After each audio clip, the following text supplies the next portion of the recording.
అద్వైత ఆత్మ విజ్ఞానాన్ని మనకు ఉపదేశం చేస్తూ ఉన్న గురువులందరికీ నమస్కారం చేసుకుని మన బ్రహ్మ సూత్రాల్లో మొదటి అధ్యాయంలో ఉన్నాము. మూడో పాదంలో 28వ సూత్రం కూడా పూర్తి చేసుకున్నాము.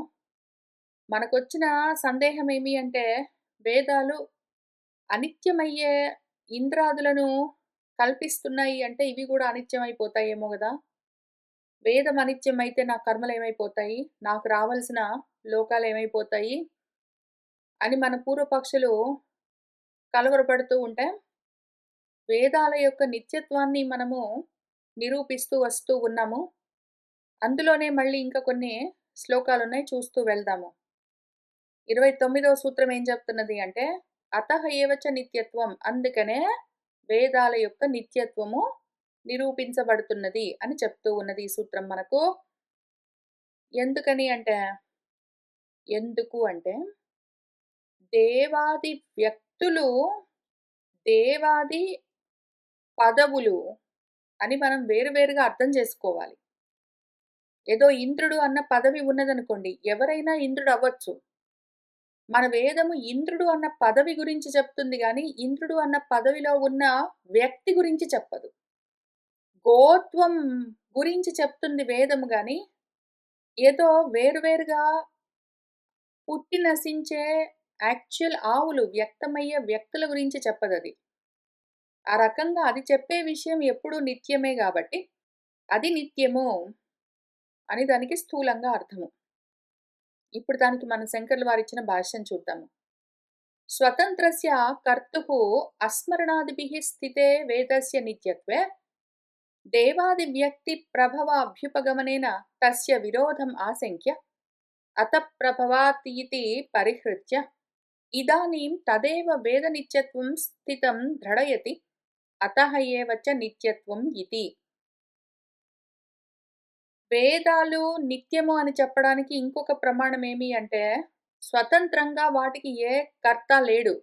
ఉన్నాయని చెప్పడానికి ఎక్కడ ఆధారాలు లేవు కాబట్టి, వేదము నిత్యమై ఉండగా ఒక అనుమానం రావచ్చు మనకు.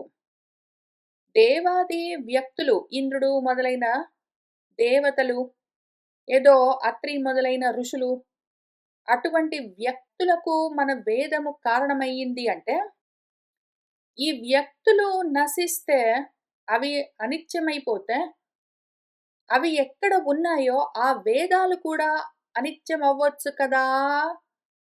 అందుకని వేదం యొక్క నిత్యత్వానికి విరోధం కలుగుతుంది కదా అని ప్రశ్న వస్తుందేమో అని ఆశంకించి, అనుమానించి, అతఃప్రభవాత్, అక్కడి నుంచే ఇవన్నీ వచ్చాయి అని ఒక సూత్రం ఇచ్చారు మనకు మన బాదరాయణ మహర్షి.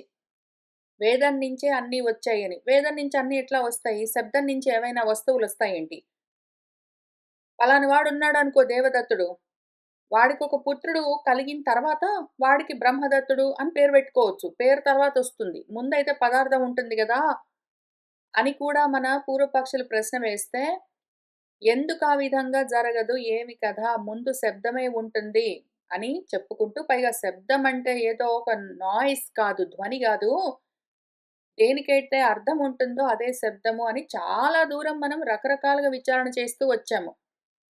ఆ సూత్రం కింద ఈ అనుమానాన్ని పరిష్కరించాము. దాన్నట్లా పరిహరించి, ఇదానీం ఇంకిప్పుడు తదేవ, అదే విషయము, వేదము నిత్యము అన్న దాని యొక్క నిత్యత్వాన్ని స్థితం, అదట్లానే ఉంటుంది అని దృఢీకరించడానికి, దాన్ని దృఢపరచడం కోసమే అతః ఏవ చ నిత్యత్వం అన్న సూత్రాన్ని ఇస్తూ ఉన్నారు.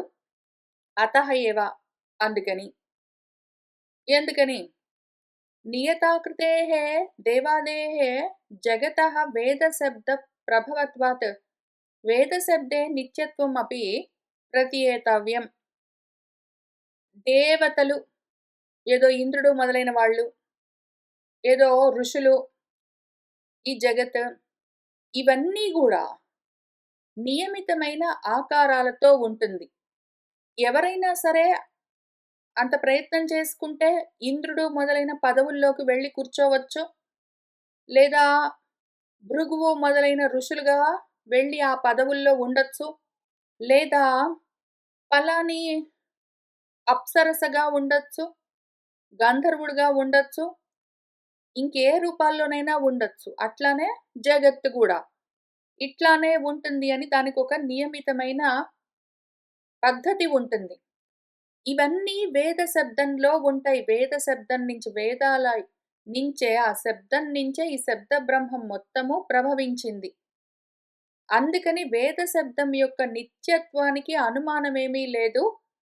వేదం ఎప్పుడూ నిత్యమే అని మనం ప్రత్యేతవ్యం తెలుసుకోవలసి ఉన్నది. దీనికోసమే మనకు మంత్రాలు కూడా ఉన్నాయి. తథాచ మంత్రవర్ణః మనకొక మంత్రం ఏమున్నది అంటే ఋగ్వేద సంహితలో యజ్ఞేన వాచః పదవీ ఇయం ఆయంతాం అన్వవిత్ ఋషిషు ప్రవిష్టాం. ఋషుల్లో ప్రవేశించి ఉన్న ఏ వాక్కులన్న పదవి ఉన్నదో దాన్ని అన్వవిందన్ పొందారు. ఎవరు అంటే ఆ యజ్ఞం చేసిన వాళ్ళు. యజ్ఞం చేసిన వాళ్ళు ఆ యజ్ఞంతో వేద పదవిని అంటే వేదాన్ని అర్థం చేసుకునే వేదాన్ని పొందే అర్హతను కోరుకుంటూ ఉన్నవాళ్ళు ఆ ఋషులలో ప్రవేశించి ఉన్న ఋషుల్లో ఉన్న వేదాలను అన్వవిందన్ పొందారు అని ఆ మంత్రానికి అర్థం. ఇతి స్థితామ్యేవ వాచం అనువిన్నాం దర్శయతి. ఆల్రెడీ ఉన్న వాక్కులనే వాళ్ళు పొందారు. వాక్కులెక్కడి నుంచో రాలేదు. కొత్తగా కల్పించబడలేదు. వేదాలన్నీ కొత్తగా కల్పించబడలేదు. అవెప్పుడూ ఉన్నాయి. ఉన్న వాటినే ఋషుల నుంచి మిగిలిన వాళ్ళు పొందారు అని మనకు తెలుస్తూ ఉన్నది.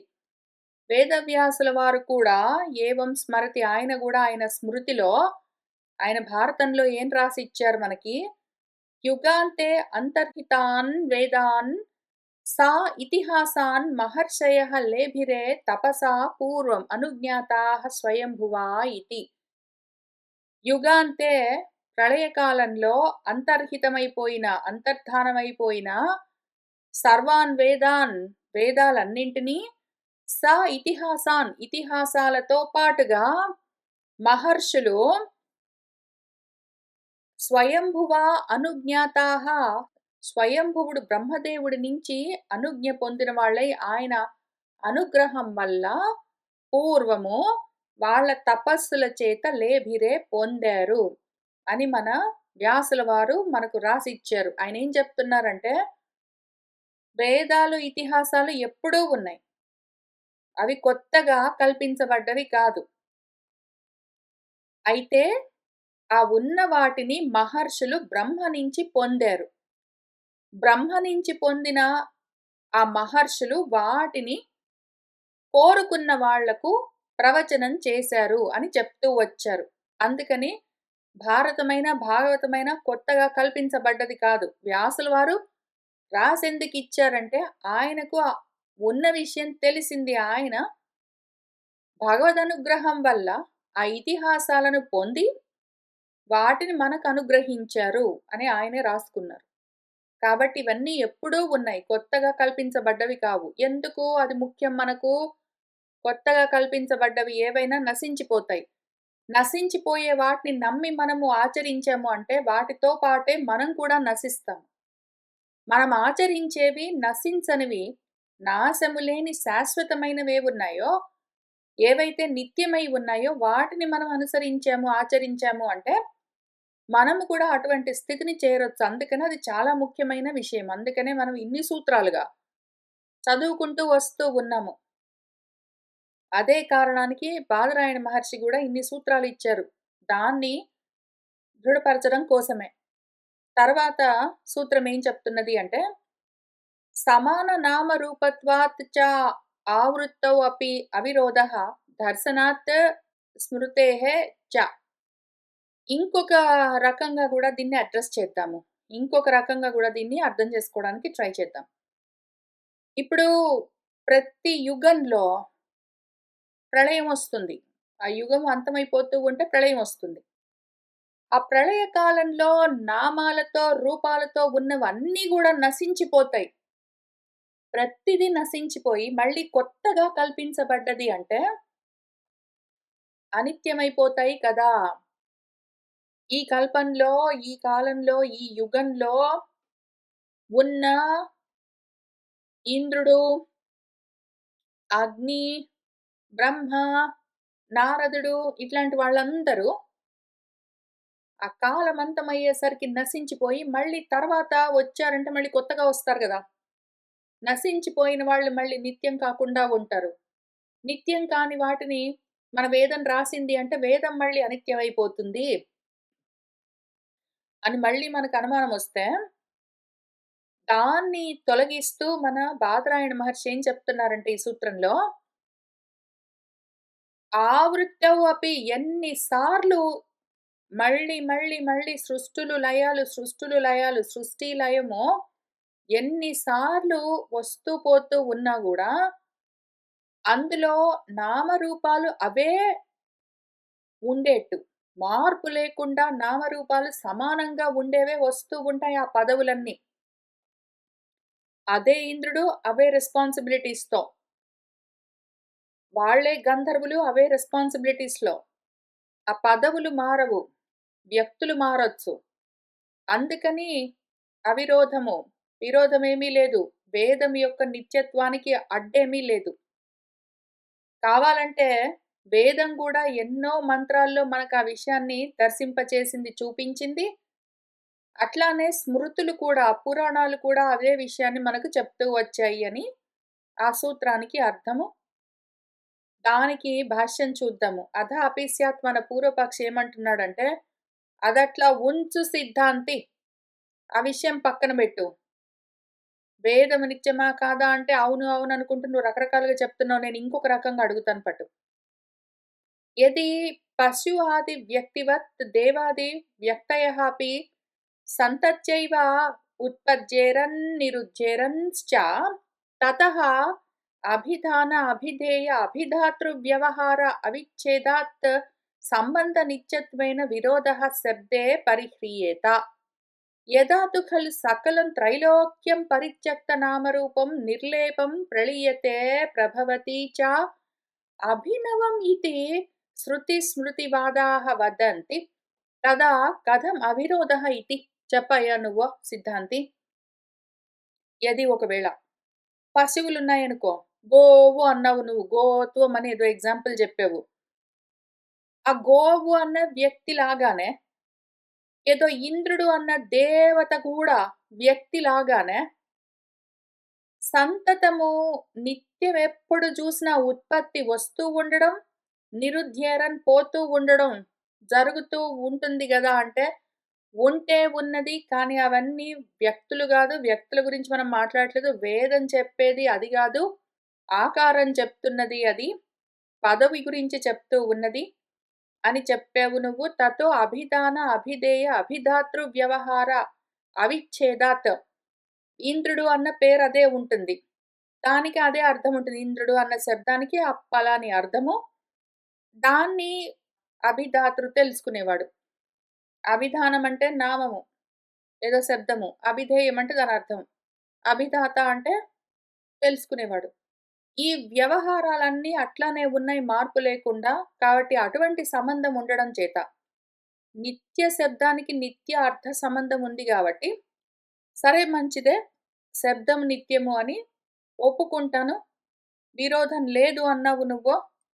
ఉన్నది అని నేనన్న మాటను నువ్వు పరిహరించావు. అట్లా దాన్ని రిజాల్వ్ జేసావు. సరే దాన్ని పక్కన పెట్టు. నా క్వెషన్ ఏంటంటే, యదా ఎప్పుడైతే ఖలు మరి సకలం త్రైలోక్యం మొత్తం ముల్లోకాలు గూడా పరిత్యక్త నామరూపం. నామం లేదు, రూపం లేదు, నిర్లేపము అసలు ఏ రకమైన వాసనగా కూడా లేకుండా కంప్లీట్‌గా ప్రళయమైపోయిందే అనుకో. అసలు నామం లేకుండా, రూపం లేకుండా అసలు ఏది జగత్తు కొంచెం గూడా తెలియకుండా కంప్లీట్‌గా ప్రకృష్టంగా లయమైపోయిందనుకో. ఆ తర్వాత మళ్ళీ అది ప్రభవించిందనుకో, సృష్టి కలిగిందే అనుకో. ఆ వచ్చింది అభినవము. కంప్లీట్‌లీ కొత్త సృష్టి అనే కదా మనకు శృతులు, స్మృతులు, వేదము, పురాణాలు చెప్తూ ఉన్న వాదాలన్నీ అదే గదా! అట్లానే గదా అవన్నీ వదంతి చెప్తున్నాయి. కదా మరప్పుడు కథం ఎట్లా అవిరోధం అని జెప్తావు నువ్వు? మొత్తం అందరూ పోయి మళ్ళీ అందరూ కొత్తగా వస్తే, మొత్తం జగత్తంతా పోయి మళ్ళీ కొత్తగా జగత్తొస్తే ఫ్రెష్ జగత్తు గదా! అప్పుడు నిత్యం అని ఎట్లా చెప్తావు నువ్వు? అని మన ప్రశ్న. దానికి మన సిద్ధాంతి చెప్తున్న జవాబేమంటే, తత్ర ఇదం అవిధీయతే చెప్తాను విను. సమాన నామరూపత్వాతీతి. ఒక్కటే ఉంటుంది. పోయిందే మళ్ళీ వస్తుంది. మొత్తమే కంప్లీట్‌గా పోవడం, మొత్తం కంప్లీట్‌గా కొత్తగా రావడం అన్నది ఉండదు. అవే ఉంటాయి. అవే నామరూపాలతో మళ్ళీ అట్లానే వస్తాయి. తదాపి సంసారస్య అనాదిత్వం తావత్ అభ్యుపగంతవ్యం. దాంతో పాటే మనం అర్థం చేసుకోవాల్సిందేంటంటే ఇంకప్పుడు, ముఖ్యంగా ఫ్యాక్ట్ నంబర్ 1 సంసారం అనాది.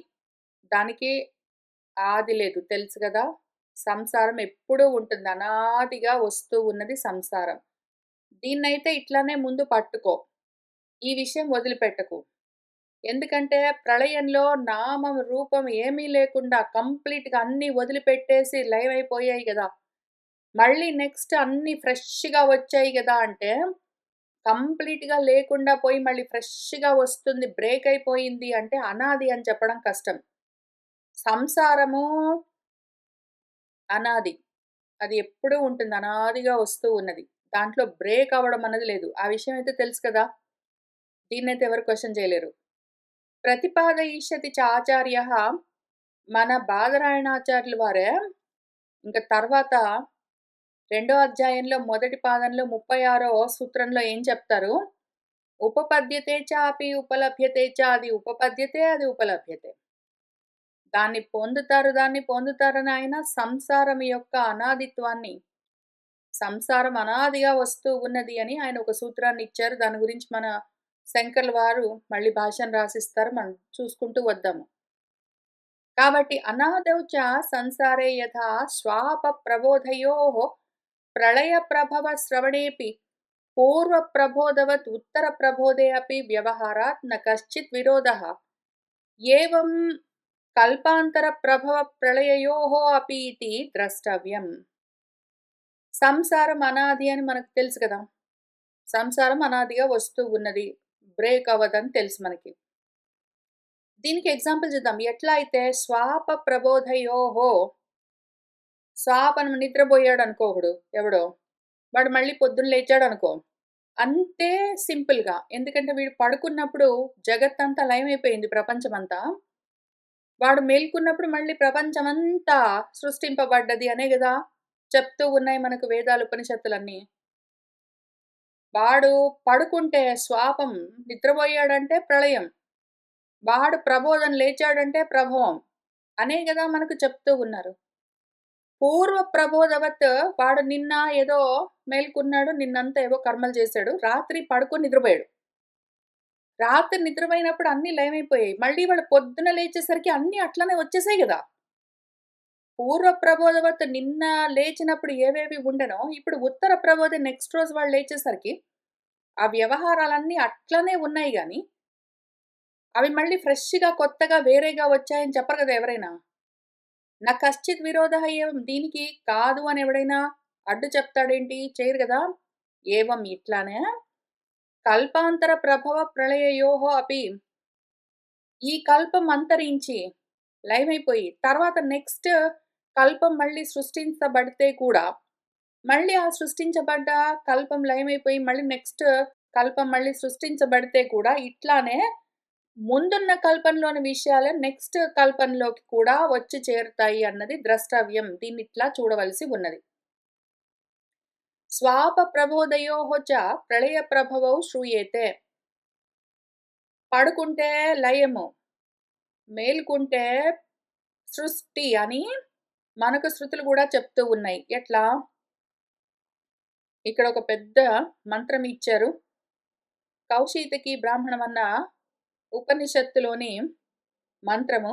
అదేం చెప్తున్నదంటే, యదా సుప్తః స్వప్నం న కంచన పశ్యతి అథాస్మిన్ ప్రాణే ఏవ ఏకదా భవతి తదా ఏనం వాక్ సర్వైః నామభిః సహ అప్యేతి చక్షుః సర్వైః రూపైః సహ అప్యేతి శ్రోత్రం సర్వైః శబ్దైః సహ అప్యేతి మనః సర్వైః ధ్యానైః సహ అప్యేతి సహ యదా ప్రతిబుధ్యతే యథా అగ్నేః జ్వలతః సర్వాః దిశః విస్ఫులింగాః విప్రతిష్ఠేరన్ ఏవం ఏవ ఏతస్మాదాత్మనః సర్వే ప్రాణాః యథా ఆయతనం విప్రతిష్ఠన్తే ప్రాణేభ్యః దేవేభ్యః లోకాః ఇతి అని చాలా క్లియర్‌గా ఎక్స్‌ప్లెయిన్ చేస్తూ వచ్చింది.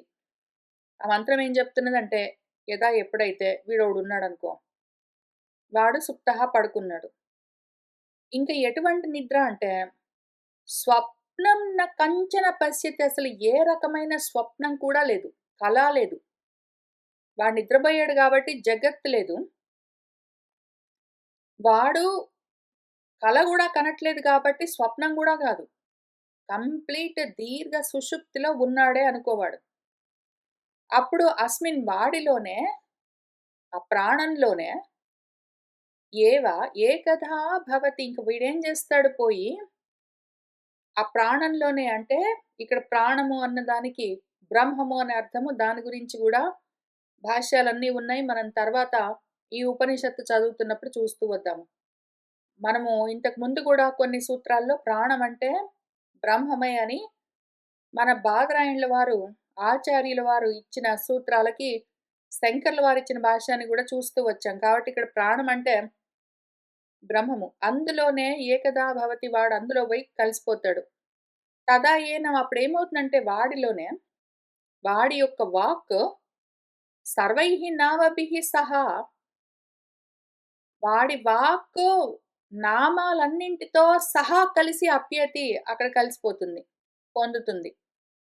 చక్షుః, కన్నేం చేస్తుంది, సర్వైః రూపైః సహా, మొత్తం రూపాలన్నింటినీ తీసుకుని వెళ్ళి అందులో కలిసిపోతుంది. శ్రోత్రం, వాడి చెవేం చేస్తుంది, సర్వైః శబ్దైః సహా, మొత్తం శబ్దాలన్నింటినీ తీసుకుని వెళ్ళి అప్యతి, దాన్నే పొందుతుంది. మనసేం చేస్తుంది, సర్వైః ధ్యానైః సహా, దాని ఆలోచనలన్నింటితో సహా వెళ్ళిపోయి దాన్నే పొందుతుంది, ఆ బ్రహ్మనే. సహా, వాడు యదా ఎప్పుడైతే ప్రతిబుధ్యతే, లేచాడే అనుకో, ఇది నిద్రపోతున్న సమయం, యదా సుప్తః.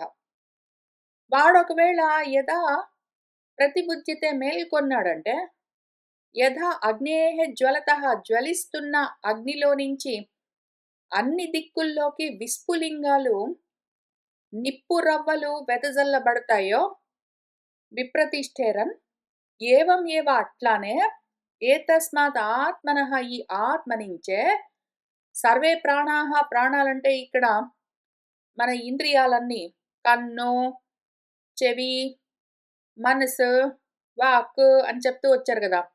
అవన్నీ గూడా యథా ఆయతనం విప్రతిష్ఠంతే, ఇంక అక్కడి నుంచొచ్చి వాటి వాటి స్థానాల్లో ఉంటాయి. ఆ ప్రాణాల తర్వాత ప్రాణేభ్యః దేవాః, వాటి వాటి అధిష్టాన దైవతాలని చెప్తారు. అగ్ని మొదలైనవన్నీ వచ్చి అక్కడ కూర్చుంటాయి, వాటి వాటి స్థానాల్లో, వాటి వాటి ఆయతనాల్లో. అట్లానే దేవేభ్యః, ఇంకా ఈ అధిష్టాన దేవతలైపోయిన తర్వాత అధిదైవతాలు, లోకాః చూపు, ఎందుకంటే కంటికి చూపు, చెవికి వినికిడి శక్తి, అటువంటివన్నీ గూడా వచ్చి వాటి వాటి గోళాల్లో కూర్చుంటాయి. తెలుస్తున్నదా? పడుకున్నప్పుడు ఏమవుతుందంటే, కన్ను దృశ్యాలన్నీ తీసుకొని వెళ్ళి అందులోనే లయమైపోతుంది. చెవి శబ్దాలన్నీ తీసుకొని వెళ్ళి అందులోనే లయమైపోతుంది. మనస్సు ఆలోచనలన్నీ తీసుకొని వెళ్ళి అందులోనే కలిసిపోతుంది. వాక్ మాటలన్నీ తీసుకొని వెళ్ళి అందులోనే కలిసిపోతుంది. అట్లా అన్నీ తీసుకొని వెళ్ళి అందులో కలిసిపోయి అక్కడే ఉంటాయి. అవెక్కడికి పోవు. లయం అవ్వడం అంటే అవి నశించిపోవడం గాదు. అవి వ్యక్తమై కనిపించవు అంతవరకే. ఆ తర్వాత మళ్ళీ వీడు లేచాడనుకో, మళ్ళీ ఎక్కడివక్కడ వచ్చి వాటి వాటి స్థానాల్లో ఉంటాయి. మళ్ళీ వ్యవహారాల్లో ప్రవర్తిస్తూ ఉంటాయి. ఇంతే విషయం. కాబట్టి నాశం అన్నది యాక్చువల్‌గా ఉండదు. ఏది నశించదు. నశించడానికి వేరేగా ఏది లేదు అని మన గురువుగారు చెప్తే, మన పూర్వపక్షి మళ్ళీ నెక్స్ట్ క్వెషన్. స్యాదేతత్, అయితే అయిందయ్యా, అట్లానే అనుకో. ఇప్పుడు నేను ఇంకో రకంగా క్వెషన్ చేస్తాను. స్వాపే, వీడే పడుకున్నాడే అనుకో. పురుషాంతర వ్యవహార అవిచ్ఛేదాత్ ఒకటి, స్వయం చ సుప్త ప్రబుద్ధస్య పూర్వ ప్రబోధ వ్యవహార అనుసంధాన సంభవాత్ 2. ఈ 2 కారణాలకి నువ్వు చెప్పింది అవిరుద్ధం. సరే, సరిపోయిందనుకుంటాను. కానీ మహాప్రళయం వచ్చిందనుకో. ఇప్పుడు ఒక మనిషున్నాడు. వాడు నిద్రపోయాడు పాపం. రాత్రయింది. వాడు అలసిపోయాడు. వాడు నిద్రపోయాడు. పొద్దున లేచాడు. వ్యవహారాలు అట్లనే అవిచ్ఛిన్నంగా సాగుతూ ఉన్నాయి. వాడు నిన్నటి వరకు ఏవో పనులు చేశాడు. వాడివాళ ఇదిగో ఈ సూత్రానికి అర్థాలు చదువుకున్నాడు. పోయి పడుకున్నాడు. మళ్ళీ రేపు పొద్దునొచ్చి కూర్చొని ఇంతవరకు చదివాడు కాబట్టి, తర్వాత సూత్రానికి అర్థం చదువుకుంటూ పోతాడు కదా! కంటిన్యూయేషన్ ఉందక్కడ. అక్కడ వ్యవహారాలు కంటిన్యూ అవుతున్నాయి. అవిచ్ఛేదంగా సాగుతున్నాయి. అనుమానం లేదు. ఓకే. సెకండ్, స్వయంగా వాడే నెక్స్ట్ రోజు లేచాడనుకో, నిన్న ఎంతవరకు చేసి పడుకున్నాడో, నిన్న ఏమేమి వ్యవహారాలు నడిచాయో, అవి మళ్ళీ ఈరోజు వాడు లేవగానే మొత్తం అనుసంధానం మళ్ళీ అక్కడికొచ్చి కనెక్ట్ అయిపోయాయి గదా! నిన్న ఒక చెట్టుకి 2 ఆకులుంటాయి. ఇవాళ 3 ఆకులొస్తాయి. ఏదో నిన్న మొగ్గ ఉన్నది అంటే అది ఇవాళ పువ్వు అవుతుంది. ఏదో వాడు నిన్న మజ్జిగ తోడుబెట్టాడు, పాలు తోడుబెట్టాడంటే ఇవాల్టికి అది పెరుగవుతుంది. అట్లా అవన్నీ అనుసంధానం అవుతాయి. అవన్నీ వచ్చి తగులుకుంటాయి. No problem. అందుకని సరే ఒక మనిషి విషయంలో ఇట్లా జరుగుతుంది. నిన్న జరిగింది. నిన్న వాడు పడుకున్నాడు. ఇవాళ లేచేసరికి నిన్నేం జరిగాయో వాటి కంటిన్యూయేషన్ ఇవాళ ఉన్నది. అవి వేరే విషయాలు, వేరే జగత్తు, వేరే మనుషులన్నీ రాలేదు అని నువ్వు జెప్తే, అవును నాకర్థమైంది. దానికి ఒప్పుకుంటానది అవిరుద్ధం. దానికి విరోధం ఏమీ లేదు. కానీ ప్రళయమొచ్చినప్పుడు అట్లా గాదు కదా! మనిషి నిద్రపోయి లేచినట్టు గాదు గదా! ప్రళయ సమయే తు సర్వ వ్యవహార ఉచ్ఛేదాత్ జన్మాంతర వ్యవహారవచ్చ కల్పాంతర వ్యవహారస్య అనుసంధాతుం అశక్యత్వాత్ వైషమ్యమితి కాదా? అది నా ప్రశ్న. మహాప్రళయమొచ్చి మొత్తం అన్నీ లయమైపోతే సర్వ వ్యవహారాలు ఉచ్ఛేదనమైపోతాయి గదా! కంప్లీట్‌గా కూకటి వాళ్ళతో లేకుండా పోతాయి. మన మనిషి నిద్రపోయాడంటే పొద్దున్న లేస్తే మళ్ళీ వాడికి నిన్నటి వ్యవహారాలు గుర్తుకొస్తాయి. No problem. కానీ మన మనిషి వీడు చచ్చిపోయాడనుకో, మహాప్రళయంలో పోనే పోయాడనుకో, ఏదో ఒక మనిషి పోనీ మహాప్రళయం పక్కన పెట్టు. ఒక మనిషి నిన్న రాత్రి నిద్రపోయాడు. ఇవాళ పొద్దున్న లేచాడంటే నిన్నటి విషయాలు ఏమున్నాయో వాడికి ఇవాళ కంటిన్యూటీ తోటి వస్తాయి. No problem. కానీ వాడు పోయిన జన్మలో ఏం చేశాడు? ఆ వ్యవహారాలు ఈ జన్మలోకొచ్చాయా? రాలేదు గదా! ఒక మనిషికే వాడి పోయిన జన్మలో ఉన్నవి ఈ జన్మకి రావు. ఆ వ్యవహారాలు వేరు, ఈ వ్యవహారాలు వేరంటే, దానికి దీనికి అనుసంధానం లేదు, కంటిన్యూటీ లేదు అంటే, అటువంటప్పుడు మహాప్రళయంలో మొత్తం అన్నీ పోతే, నెక్స్ట్ మళ్ళీ సృష్టి అయ్యేసరికి మళ్ళీ అవే వస్తాయి. ఆ వ్యవహారాలే కంటిన్యూ అవుతాయని ఎట్లా చెప్తావు నువ్వు? కల్పాంతర వ్యవహారాల యొక్క అనుసంధానము అశక్యం గదా! ఉంటుంది అని నువ్వెట్లా చెప్తావు? అది వైషమ్యము, విరోధము ఒప్పుకోను నేను అని మన పూర్వపక్షి ప్రశ్న. మన సిద్ధాంతి నయేషః దోషః అందులో దోషం ఏమీ లేదు. No problem. ఎట్లా అంటే చెప్తాను విను. Same to same. మనిషి నిద్రపోయి లేచినట్టే ఇక్కడ ఒక కల్పము లయమై నెక్స్ట్ కల్పము సృష్టించబడడము. ఒక మనిషి నిద్రపోయి లేచినప్పుడు వ్యవహారాలు ఎట్లా కంటిన్యూ అవుతాయో, అట్లానే ఒక కల్పం లయమై నెక్స్ట్ కల్పం స్టార్ట్ అవుతే కూడా పూర్వ కల్పంలోని వ్యవహారాలే తర్వాత కల్పంలో గూడా కంటిన్యూ అవుతాయి. వేరేగా జరగదు. అట్లా జరిగితే అవి నశించిపోతాయి. చాలా కష్టమవుతుంది అని ఇక్కడి నుంచి ఎక్స్‌ప్లెయిన్ చేస్తారు చూద్దాం. సతి అపి ఉన్నదే అనుకో. సర్వ వ్యవహార ఉచ్ఛేదిని మహాప్రళయే పరమేశ్వర అనుగ్రహాత్ ఈశ్వరాణం హిరణ్యగర్భాదీనాం కల్పాంతర వ్యవహార అనుసంధాన ఉపపత్తేః. ఒకవేళ సర్వ వ్యవహారాలను ఉచ్ఛేదనం చేసే మహాప్రళయమే వచ్చిందే అనుకో. కానీ ఆ తర్వాత సృష్టి జరిగినప్పుడు పరమేశ్వర అనుగ్రహంతో ఈశ్వరులందరూ దేవతలందరూ గూడా హిరణ్యగర్భుడు అంటే మన బ్రహ్మదేవుడు మొదలైన వాళ్ళందరూ గూడా కల్పాంతర వ్యవహారాలను ఇంతకు ముందు జరిగిన కల్పాంతంలో ముందు అంతకన్నా ముందున్న కల్పంలో జరిగిన వ్యవహారాలను మళ్ళీ నెక్స్ట్ కల్పంలో అనుసంధానం చేసుకుంటారు. యద్యపి ఎట్లా చేసుకుంటారంటే నువ్వు మనిషి వరకే చూస్తున్నావు. నువ్వు మనిషి వరకే లిమిట్ అయ్యి వాడికి గుర్తురాదు గాబట్టి. వాడి పూర్వజన్మ గురించే వాడికి గుర్తురానప్పుడు పోయిన కల్పం గురించి అవే వ్యవహారాలు నెక్స్ట్ కల్పంలో ఎట్లా ఉంటాయి అని నువ్వు చూస్తున్నావు కరెక్టే గానీ, బిగ్గర్ పిక్చర్ పెట్టుకొని చూడు. యద్యపి ప్రాకృతాః ప్రాణినః న జన్మాంతర వ్యవహారమనుసంధానాః దృశ్యంతే ఇతి తథాపి న ప్రాకృతవద్ ఈశ్వరాణం భవితవ్యం. మామూలు ప్రాణులున్నాయనుకో, చిన్న చిన్న ప్రాణులు జీవులున్నాయనుకో, వాటికి జన్మాంతర వ్యవహారాలు, పూర్వజన్మ విషయాలు మళ్ళీ ఈ జన్మకి గుర్తుకొచ్చి అనుసంధానం అవ్వడం మొదలైనవి కనిపించకపోతాయి గదా! అప్పుడు దాన్ని ఎట్లా నువ్వు సమన్వయం చేస్తావని అడిగావు. వాళ్ళకి తెలియకపోవచ్చు. తథాపి అయినా గూడా ప్రాకృతమైన ప్రాణుల్లాగానే, మామూలు ప్రాణుల్లాగానే ఈశ్వరులకు, బ్రహ్మదేవుడు మొదలైన వాళ్ళకు గూడా ఉంటుంది అని చెప్పడం కుదరదు. యథా హి ప్రాణిత్వ అవిశేషేపి మనుష్యాది స్తంభపర్యంతేషు జ్ఞానైశ్వర్యాది ప్రతిబంధః పరేణ పరేణ భూయాన్ భవన్ దృశ్యతే తథా మనుష్యాదిష్యేవ హిరణ్యగర్భపర్యంతేషు జ్ఞానైశ్వర్యాది అభివ్యక్తిః అపి పరేణ పరేణ భూయసి భవతీతి ఏతత్ శృతి స్మృతి వాదేషు అసకృత్ అనుశ్రూయమాణం న శక్యం నాస్తి ఇతి వదితుం. ఓకే, ఎందుకంటే అట్లా ఎందుకు చెప్తున్నానంటే, మామూలు మనుషులకి వాడు నిన్న రాత్రి పడుకున్నాడు, ఇవాళ లేచాడంటే నిన్నటి విషయాలన్నీ గుర్తుకొచ్చినట్టు, వాడికే వాడి పూర్వజన్మ జ్ఞాపకాలు ఉండవు. అటువంటి పరిస్థితిలో కల్పాంతర విషయాలన్నీ నెక్స్ట్ కల్పం దాకా వస్తాయని ఎట్లా చెప్తావు అన్న క్వెషన్‌కి నువ్వు ఏం ఆలోచన చెయ్యాలి అంటే, యథా ఎట్లనైతే ప్రాణిత్వ అవిశేషే అపి ప్రాణులన్నీ సమానమే అయినా కూడా మనుష్యాది స్తంభ పర్యంతేషు మనుషుల నుంచి స్తంభం వరకు, చెట్ల వరకు చూసుకో. చెట్లు అన్నింటికన్నా తక్కువ చైతన్యం కలిగిన ప్రాణులు. ఆ తర్వాత పక్షులు, పశువులు అట్లా కొంచెం కొంచెం కొంచెం కొంచెం పైకొస్తూ ఉంటే మనుషులు వీటన్నింటికన్నా ఎక్కువ చైతన్యం ఉన్న ప్రాణులు, ఎక్కువ జ్ఞానైశ్వర్యం కలిగిన ప్రాణులు. అయితే మనుషుల నుంచి కిందికి వెళ్తూ ఉంటే అడ్డంకులు ఎక్కువవుతాయి. జ్ఞానైశ్వర్యానికి వాటికి ఆవరణలు ఎక్కువ అయ్యి తర్వాత వచ్చిన వాటికి ఈ ఆవరణ ఎక్కువయ్యి వాటికి జ్ఞానైశ్వర్యాలు తగ్గిపోతూ ఉంటాయని మనకు తెలుస్తూనే ఉన్నది గదా! ఇదైతే మనకు క్వెషన్ లేదు గదా! అట్లానే తథా మనుష్యాదిషు ఏవ హిరణ్యగర్భ పర్యంతేషు మనిషి నుంచి చెట్ల వరకు గాదు. మనిషి నుంచి చెట్ల దాకా వెళ్తే మనిషికి అందరికన్నా ఎక్కువ జ్ఞానం ఉంటుంది.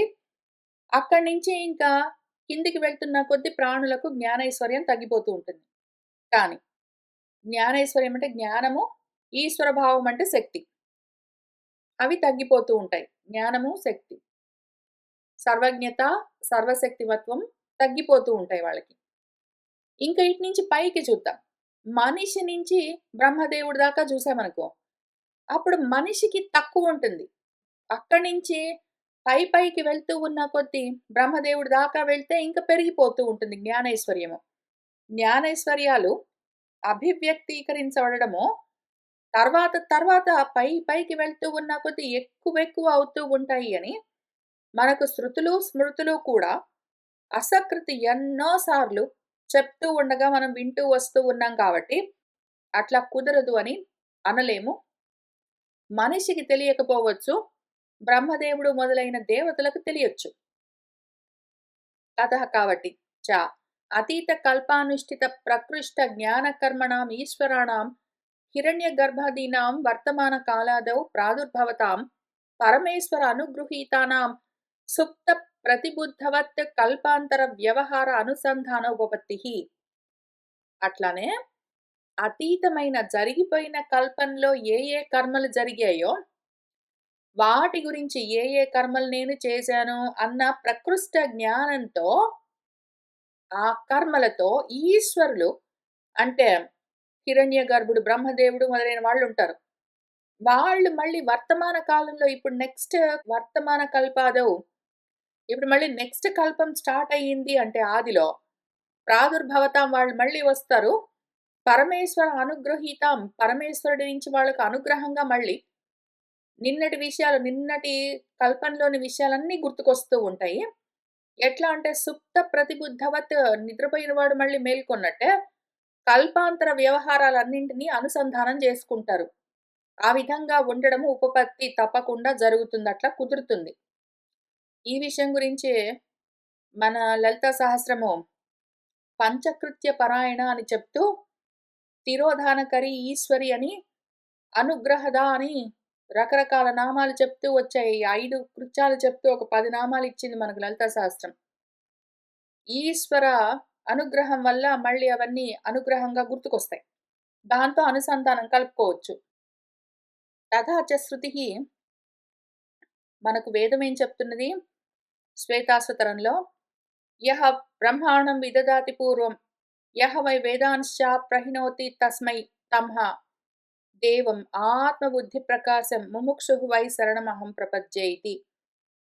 ఎవరైతే బ్రహ్మను కూడా పూర్వము సృష్టించి, ఆ బ్రహ్మకు వేదాలన్నింటినీ ఇచ్చాడో, అటువంటి దేవుడెవడున్నాడో, నా బుద్ధిని ప్రకాశింపచేసేవాడు, అటువంటి వాణ్ణి ముముక్షువునైన నేను శరణు వేడుతున్నాను, శరణు కోరి నేను చేరుతున్నాను అని ఆ మంత్రానికి అర్థం.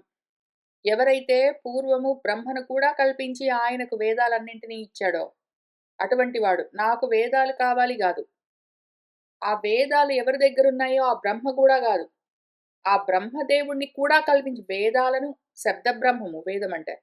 శబ్దబ్రహ్మాన్ని పొందిన బ్రహ్మదేవుణ్ణి కూడా ఎవరు కల్పించారో అటువంటి పరబ్రహ్మం నాకు కావాలి, నేను అది కోరుతున్నాను అని ఆ మంత్రానికి అర్థం.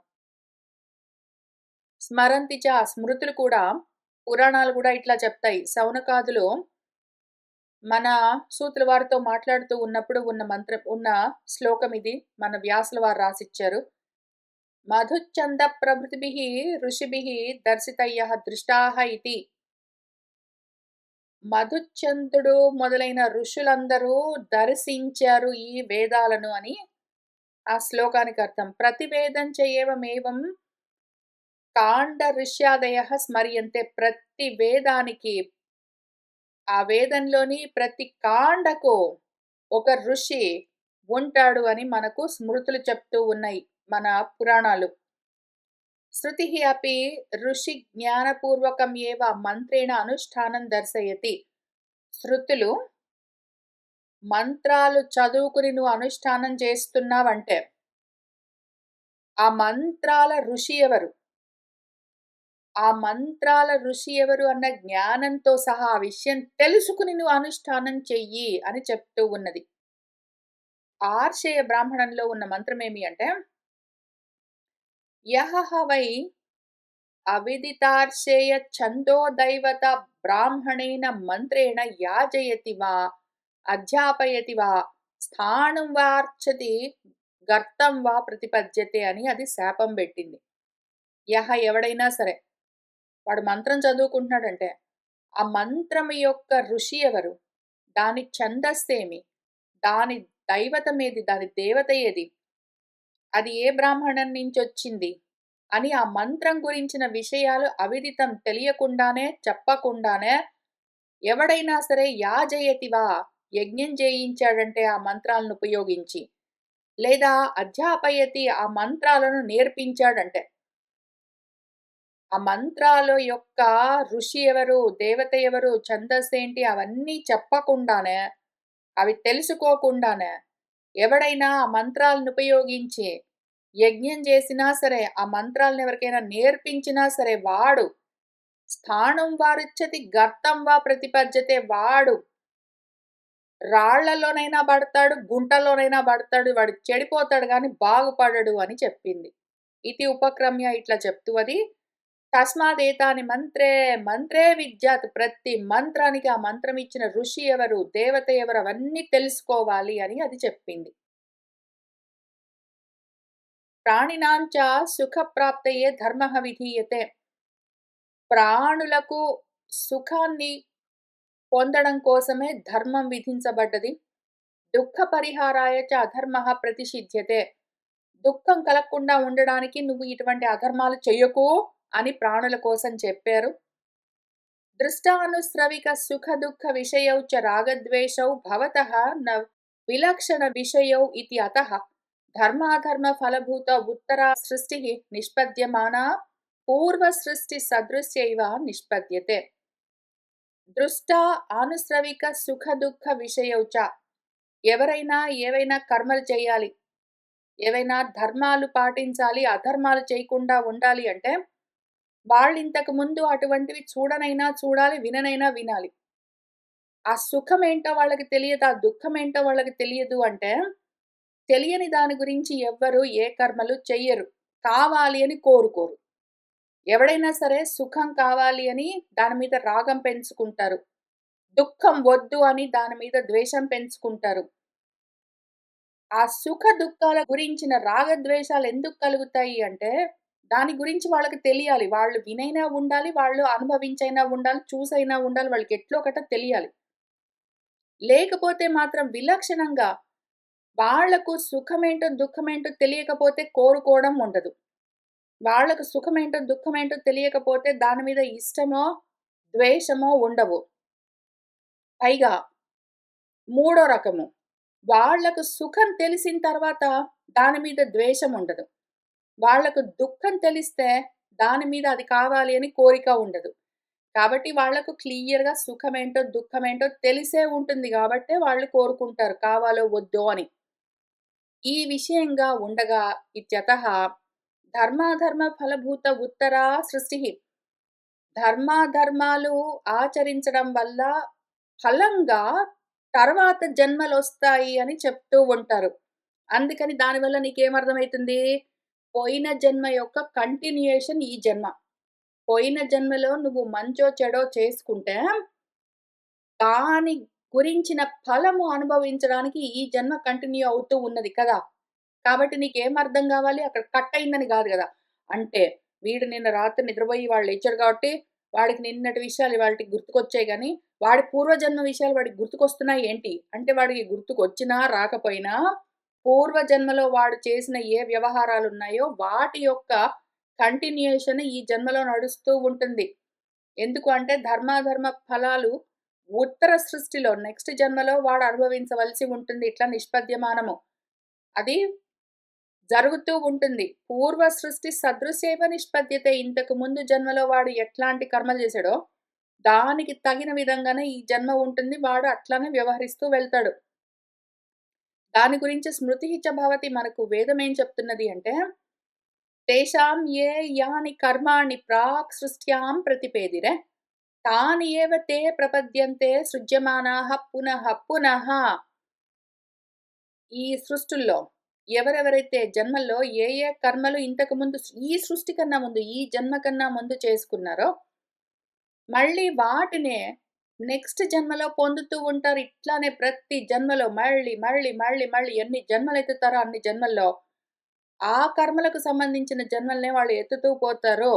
పైగా ఇష్టపడతారు వాళ్ళు. ఎందుకు అంటే, హింస్రా అహింస్రే మృదు క్రూరే ధర్మాధర్మౌ ఋత అనృతే తద్భావితాః ప్రపద్యంతే తస్మాత్ తస్య రోచతే ఇతి అని విష్ణు పురాణంలో మనకు చెప్పారు.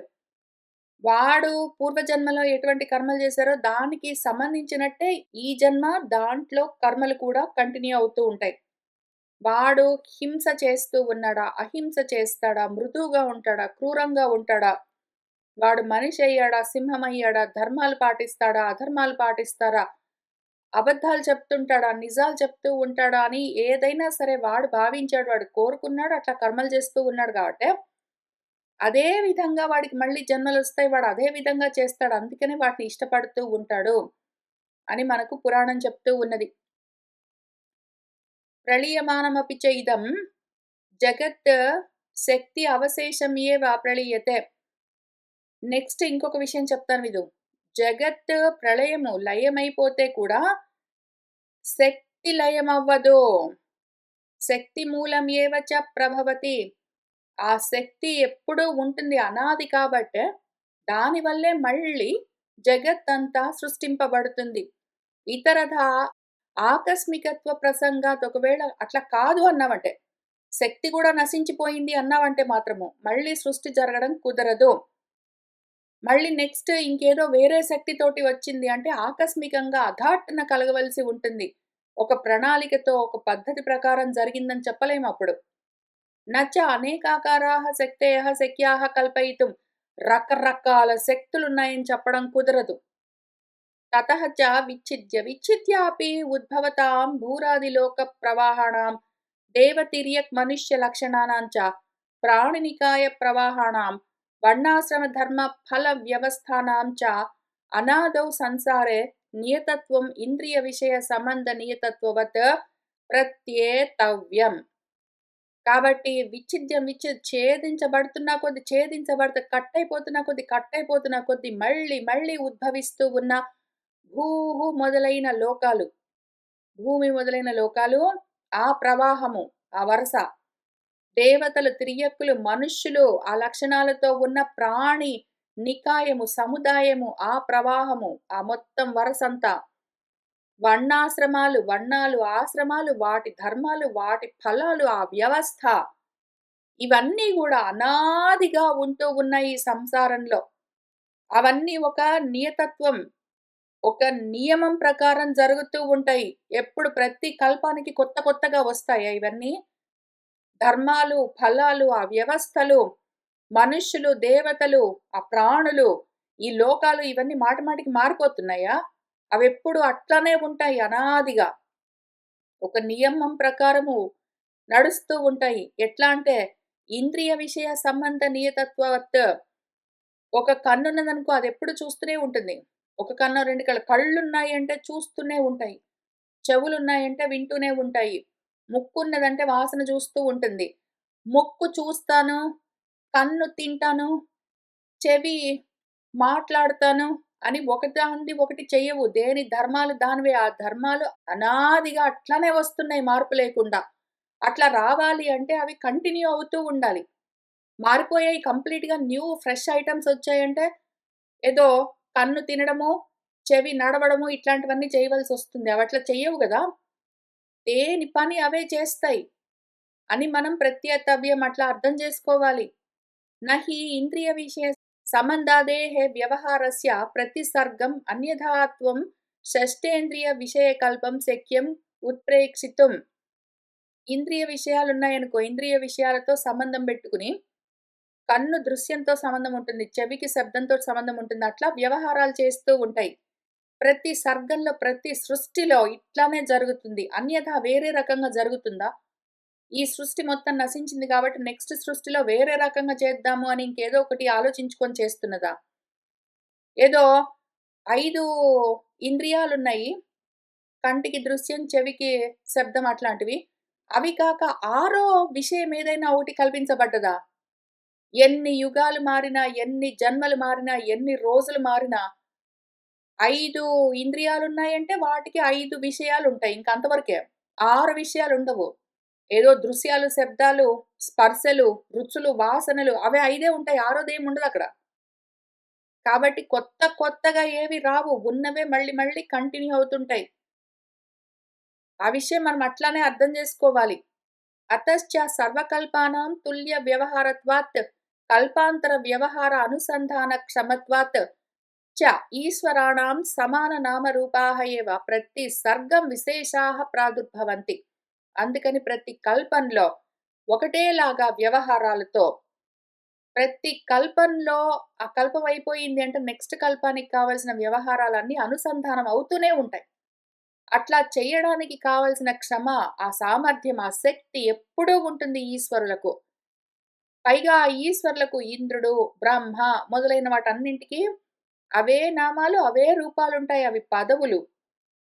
అట్లానే ప్రతి సర్గం, ప్రతి సృష్టి కూడా విశేషంగా మళ్ళీ మళ్ళీ వస్తే గూడా సమానంగా అవే నడుస్తూ ఉంటాయి. దీన్ని ఇట్లనే అర్థం చేసుకోవాలి. అందుకనే సమాన నామరూపత్వాత్ చ ఆవృత్తౌ అపి. సమాన నామాలు, రూపాలు మళ్ళీ మళ్ళీ ఆవృత్తిగా వస్తూనే ఉంటే గూడా సర్క్యులర్‌గా మహాసర్గ మహాప్రళయ క్షణాయాం జగతః అభ్యుపగమ్యమానాయాం న కశ్చిత్ శబ్ద ప్రామాణ్యాది విరోధః. మహాసర్గము, మహాప్రళయము, మహాసృష్టులు, మహాప్రళయాలు వచ్చినప్పుడు కూడా ఈ జగత్ అట్లానే నడుస్తూ ఉంటుంది. అవే నామాలు, అవే రూపాలు, అవే క్రియలు అట్లానే ఉంటాయి. అందుకని శబ్దం యొక్క ప్రామాణ్యానికి విరోధమేమీ లేదు. ఎందుకు అంటే శబ్దమేమీ మారదు. వేదం చెప్పేది అట్లానే ఉంటుంది. వేదం నుంచి వచ్చిన జగత్తు మొత్తము ప్రాణులన్నీ, దేవతలన్నీ అట్లానే వ్యవహరిస్తూ ఉంటాయి. అవే నామాలు, అవే రూపాలు. కొత్త ఆకారాలు లేవు. కొత్తగా మళ్ళీ ఏవేవో తత్వాలన్నీ లేవు. ఉన్నవవే ఉంటాయి. అదే శక్తి అట్లానే వ్యవహరిస్తూ ఉంటుంది.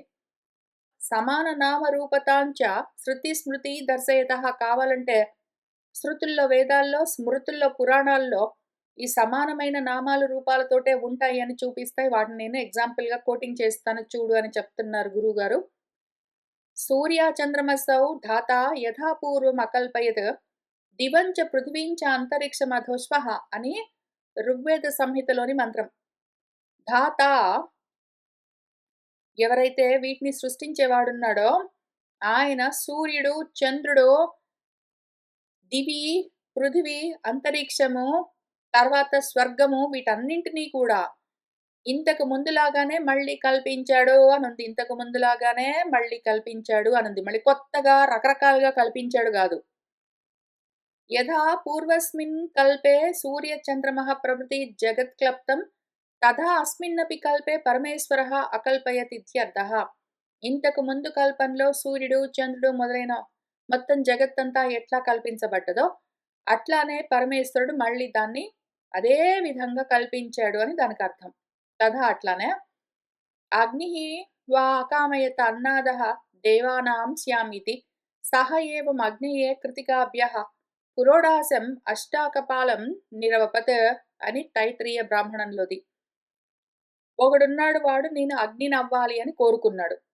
ఎందుకు అంటే దేవతలకు నేను హవిస్సులను భుజించేవాడిగా అవ్వాలి అని కోరుకుని, వాడు కృత్తికలకు అధిష్టాన దైవతమైన అగ్నిని 8 కపాలాల్లో పురోడాశం పెట్టి హవిస్సులిచ్చి ఆయన యజ్ఞం చేసుకున్నాడు అని చెప్తూ ఉన్నప్పుడు, అగ్ని అనుకున్నాడు, అగ్నిని ఆరాధించాడు అని ఉంటుంది. అంటే అనుకున్నవాణ్ణి అగ్నిని అవుతాను అని అనుకున్నవాడు ఆ విధంగా చేశాడంటే అయిపోతాడు గాబట్టి వాడికి ఆ జాబ్ ఆల్రెడీ వచ్చేసింది అన్నట్టుగానే వాడిని అగ్ని అనే పిలిచిందిక్కడ ఆ మంత్రము. ఆ బ్రాహ్మణము నేను అగ్నినవుతాను అనుకున్నాడు వాడు. అందుకోసం చేయవలసిన విధానంగా వాడు నక్షత్రేష్టి అని ఒకటి ఉన్నదిట. ఆ నక్షత్రేష్టి అన్న విధానంలోనే ఆ వేదం చెప్పినట్టే వాడు ఆ యజ్ఞం చేశాడు. కాబట్టి వాడు అయిపోతాడు. గ్యారంటీ. అయిపోయినట్టే. అందుకని ఇక్కడ వేదం ఏం చెప్పింది వాడిని అగ్ని అనే పిలిచిందింకా. వాడికి వేరే ఏదైనా పేరుండొచ్చు. వాడు ఇంకెవరైనా మనిషి గావచ్చు. వేరే వ్యక్తి గావచ్చు. కానీ ఇక్కడ ఈ పదవిని కోరుకున్నాడు గాబట్టి వాడది అయిపోయాడని చెప్పింది. ఇతి నక్షత్రేష్టి విధౌ యః అగ్నిః నిరవపత్ యస్మై వా అగ్నేయే నిరవపత్ తయోః సమాన నామరూపతాం దర్శయతి ఇతి ఏవం జాతీయక శృతిః ఇహ ఉదాహర్తవ్య. నక్షత్రేష్టి అన్న విధానంలో అగ్నికి ఇట్లా నువ్వు హవిస్సు సమర్పించావంటే పురోడాశ నువ్వు అగ్నివే అయిపోతావు అన్నప్పుడు సమర్పిస్తున్న వాణ్ణి అగ్ని అన్నదది. ఎవరి కోసమైతే సమర్పిస్తున్నారో వాణ్ణి అగ్ని అనే పిలిచిందది మన వేదము. ఇటువంటి మంత్రాల్ని మనము ఇక్కడ ఉదహరించుకోవాలి. స్మృతి కూడా మన పురాణం గూడా ఏం చెప్తున్నదంటే ఋషీణాం నామధేయాని యాః చ వేదేషు దృష్టయః శర్వర్యంతే ప్రసూతానాం తాని ఏవ ఏభ్యః దదాతి అజః. వసంత ఋతువు వస్తూ ఉన్నప్పుడు పువ్వులన్నింటికి మళ్ళీ అట్లనే చిగురించే లక్షణము. ఏదో శిశిర ఋతువు అయిపోయి వసంత ఋతువు వస్తూ ఉన్న సమయంలో ఎట్లా పుష్పించాలి అని వాటికి ఎట్లా తెలుస్తుంది? చిగుర్లు ఎట్లా వెయ్యాలని ఎట్లా తెలుస్తుంది అంటే ఇట్లానే చెయ్యాలి అని ఆ అజుడు అట్లా వాటికి ఆ లక్షణాన్ని ఇస్తాడు. అట్లానే ఋషులకు కూడా అవే పేర్లతో వేదాల్లో చెప్పిన విధంగానే ఇస్తూ వస్తాడు. వేదాల్లో ఋషులుంటారు, ఈ ఋషులు ఇట్లా ఉంటారు, ఇది కథ అని ఏమున్నదో అట్లానే మళ్ళీ మళ్ళీ అది మాన్యుయల్ లాగా వేదాన్ని మాన్యుయల్ లాగా వాడుతూ మళ్ళీ అవే అవే ఇస్తూ ఉంటాడు. కాబట్టి వాళ్ళకి అవే అవే వస్తూ ఉంటాయి. అవే నామాలు, అవే రూపాలు వస్తూ ఉంటాయి. చెట్లన్నీ ఆ కాలం వచ్చింది, ఆ ఋతువు వచ్చిందంటే అట్లానే పుష్పించాలి, అట్లానే ఫలించాలి, అట్లానే చిగురించాలని ఎట్లా తెలుస్తుంది? అట్లానే వీళ్ళకు గూడా ఆ జాబ్ వచ్చిందంటే ఆ పని చెయ్యాలి అని వాళ్ళకి తెలుస్తూ ఉంటుంది. యథా ఋతుషు ఋతులింగాని నానా రూపాణి పర్యయ దృశ్యంతే తాని తాని ఏవ తథా భావాః యుగాదిషు. ఋతువు మారుతున్న కొద్దీ ఏ ఋతువొస్తే ఆ ఋతువు యొక్క చిహ్నాలు అన్ని విధాలుగా, అన్ని రూపాలుగా ఎట్లా తెలుస్తూ ఉంటాయో అట్లానే యుగాలు మారుతున్నా కూడా అవే రూపాలు, అవే నామాలు కంటిన్యూ అవుతూ ఉంటాయి. యథా అభిమానినః అతీతాః అతుల్యాః తే సాంప్రతైః ఇహ దేవాః దేవైః అతీతైః హి రూపైః నామభిః ఏవ చ. ఏ విధంగానైతే ఇంతకు ముందు వెళ్ళిపోయిన కాలంలో ఏ దేవతలైతే ఉండేవాళ్ళో, ఇప్పుడు గూడా మళ్ళీ సాంప్రతము ఈ సమయంలో గూడా అదే దేవతలు, అవే ఋషులు, అవే రూపాలు, నామాలతో ఉంటారు. ఇతి ఏవం జాతీయకా ద్రష్టవ్య. ఇవన్నీ మనకు చాలా ఉన్నాయి. విష్ణు పురాణంలో ఉన్నాయి. అంటే పురాణాలు చూసుకుంటే, బ్రాహ్మణాల్లో ఉన్నాయి. వేదాలు చూసుకుంటే, సంహితలన్నీ ఉన్నాయి. చాలా చోట్ల ఇదే చెప్తారు. కాబట్టి మారిపోయేదేమీ లేదు. ఉండేదొకటే ఎప్పుడూ ఉంటుంది. అది కంటిన్యూ అవుతూ ఉంటుంది నిరంతరం. కాబట్టి ప్రతిదీ శాశ్వతమే. అశాశ్వతమైనది ఏదీ లేదు అని చెప్తూ, అందుకని వేదమెప్పుడూ శాశ్వతమది నిత్యము అని చెప్పారు. దాంతో ఈ సూత్రము దాని భాష్యం గూడా పూర్తయింది. ఇంకా కొన్ని సూత్రాలున్నాయి. మనం వచ్చే వారం కలిసి కూర్చొని చదువుకుంటూ ముందుకు వెళ్దాం. ఇవాల్టికి ఇక్కడికి ఆపుతున్నాను. కోరుకున్న వాళ్ళందరికీ అద్వైత ఆత్మ విజ్ఞానం కలగాలని ఆశిస్తూ ఉన్నాను. శుభం భవతు.